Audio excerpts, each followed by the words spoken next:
नमस्कार बंधुगण, रीतास किचन आसाम में आप सभी को बहुत बहुत स्वागत है।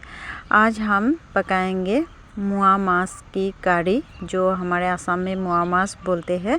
और दोस्तों, आप जहां से देख रहे हैं वहां पे फ़िश का नाम क्या है ज़रूर कमेंट करके बताइएगा। और ये रेसिपी जानने के लिए ये वीडियो अंत तक देखिए। अगर हमारा वीडियो देख के अच्छा लगा तो आप हमारा चैनल को प्लीज़ सब्सक्राइब कीजिए और इसका जो बेल आइकन है वो दबाना मत भूलिए। तो ये देखिए, फ़िश 250 ग्राम है और 250 ग्राम फ़िश के लिए क्या क्या चाहिए हम दिखाते रहेंगे।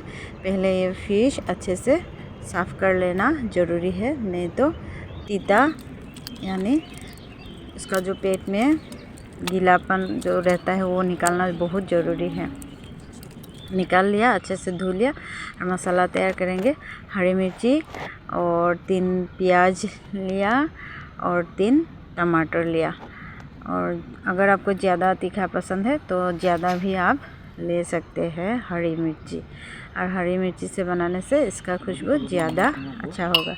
और ये देखिए, प्याज और हरी मिर्ची हम पेस्ट कर लेंगे। उसके बाद टमाटर पेस्ट अलग से करेंगे, एक साथ नहीं। ये लेफ्ट में है प्याज और हरी मिर्ची, राइट में है टमाटर। तो अभी तेल डाल दिया। अभी फ़िश को थोड़ा फ्राई करना पड़ेगा। फ्राई करने के पहले हल्दी और थोड़ा सा नमक मिक्स कर लेना ज़रूरी है, नहीं तो कढ़ाई में उल्टाने में दिक्कत होगा, इसको चलाने में। ये देखिए, और एक बात ध्यान रखिए, फ़िश को ज़्यादा डीप फ्राई मत कीजिए। डीप फ्राई करने से इसका स्वाद कम हो जाएगा। और आधा यानी हाफ फ्राई हमने कर लिया। और करने के बाद जो तेल बाकी रह जाएगा उसमें थोड़ा सा काला जीरा, देखिए डाल दिया। काला जीरा आपका घर में शायद सबका घर में ही रहता है, ये काला जीरा थोड़ा सा हमने डाल दिया इसमें। और अभी ये काला जीरा पकने के बाद इसमें हम जो प्याज और हरी मिर्ची पेस्ट करके रखा था वो डालेंगे। ये डाल दिया और इसमें थोड़ा हल्दी डालेंगे और इसमें रेड चिली का पाउडर दे दिया, क्योंकि रेड चिली का पाउडर देने से अच्छा होगा कलर। और थोड़ा सा हाफ चम्मच, हाफ स्पून जीरा का पाउडर। ज़्यादा मसालेदार भी नहीं है। और अंत में नमक डाल दिया और स्वाद अनुसार नमक दीजिएगा। ज़्यादा मछली होगा तो मसाला भी ज़्यादा होगा और नमक भी ज़्यादा देना पड़ेगा।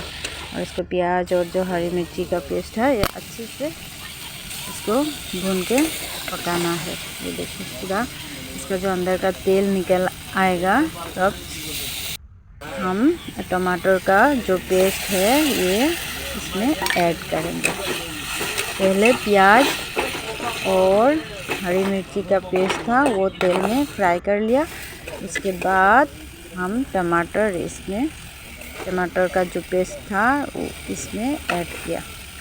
दोनों अच्छे से फ्राई होने के बाद अभी हम थोड़ा सा पानी दे दिया इसमें। और लगभग अभी ये कढ़ी होने वाला है।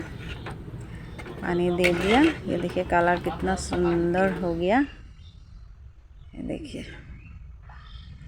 आप इसको सरसों से भी बना सकते हैं, वो अलग का रेसिपी है, दूसरी रेसिपी में दिखाऊंगी। ये अभी जो मछली फ्राई करके रखा था इसमें ऐड कर दिया। जिसका गैस का प्रॉब्लम है वो मस्टर्ड नहीं खा सकता है। मस्टर्ड सीड जो है वो आप तो इसी तरह प्याज से भी बना सकते हैं। अभी मछली भी डाल दिया, पूरा मिक्स हो गया। लो फ्लेम कर दिया,